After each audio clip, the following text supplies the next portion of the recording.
Hello everybody and welcome to a new series. This series is going to be called Coaster School. Now this series is going to be about how to build a nice, good, smooth, basically everything you would want in a roller coaster on Theme Park Tycoon 2. This doesn't fit for any other games in terms of controls or functions, anything like that. But in reality, if you were to apply some of these tips and everything I'm giving you in this series to a game like Planet Coaster or No Limits or things like that, it still would work and make you be able to build a better coaster. So I was thinking 10, maybe 15 episodes in this series, depending on what happens, and I'm going to be focusing on the same coaster. Well, I'm going to try to focus on the same coaster and keep building it as I go. So, in this first episode, I'm going to be talking about some key concepts and basic things you're going to know about making the coasters. So, for this, I'm going to be doing a normal steel coaster, just right here. I think you come in the game with this coaster already. So, I'm just going to place the station up here. Normally, when I would make a coaster, I would raise it off of the ground. This is completely optional. I like doing that to make the stations look better, and we will get into that later in future episodes. So I'm going to raise my station up 2 blocks off the ground, and I'm going to place 5 station segments. Now there's a reason for this. So in Theme Park Tycoon, the biggest train you can get is 5 segments right here.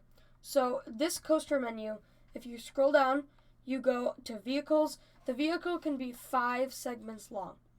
And what you need to do to be able to get the 5 segments is you have to make the station 5 segments long to be able to get the full train.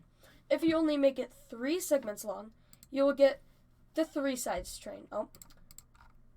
You will get the 3-sides train, which looks like this, compared to the 5, which looks like this.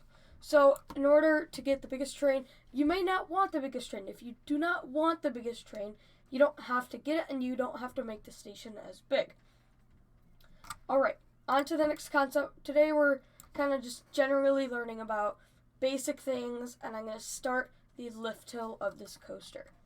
So, what I'm going to do is once I've finished the station, I'm going to go back to the coaster menu, scroll down, and I'm going to click Edit Track at Selected Piece.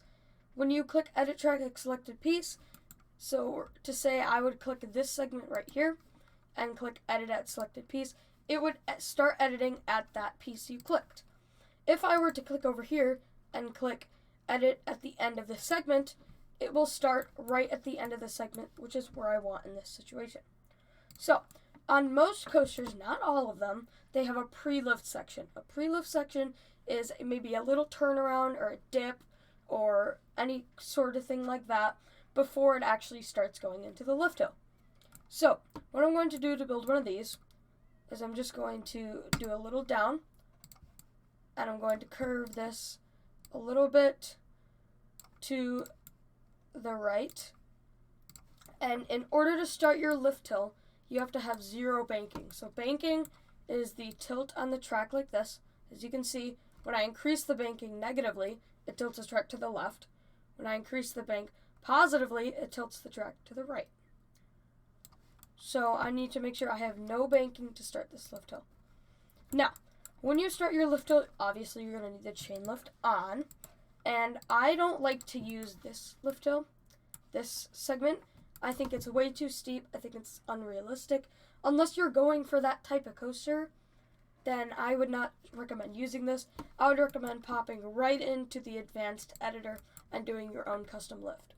Now, if you are going to do custom supports, which I'm going to show you and talk about all about in different episodes, you are going to need to have a specific height or steepness of this lift hill so that the supports can work right. So what I normally do is I'll go into roofs and ceilings, and normally these are my 2 options for the steepness of lift hills. I either have the super shallow lift hill or I have the steep lift hill. In this case, I'm just going to use this steeper lift hill. So I'm just going to place this right here, and I'm going to build these pieces up until I get to the top where I want my lift hill to stop. And I'm going to place the one that goes shorter than that, and I'm going to place a flat one so that the lift hill can evenly even out to stop at the top perfectly and be nice and smooth. So now what I'm going to do is I'm going to edit, and I'm going to click at the end of this segment. I'm going to change this to chain lift in the advanced editor, and I'm going to move this right against this roof, and I'm going to follow the roof all the way up the lift hill, just like this, making sure my chain lift is on. I'm going to make the chain lift just like that. Perfect.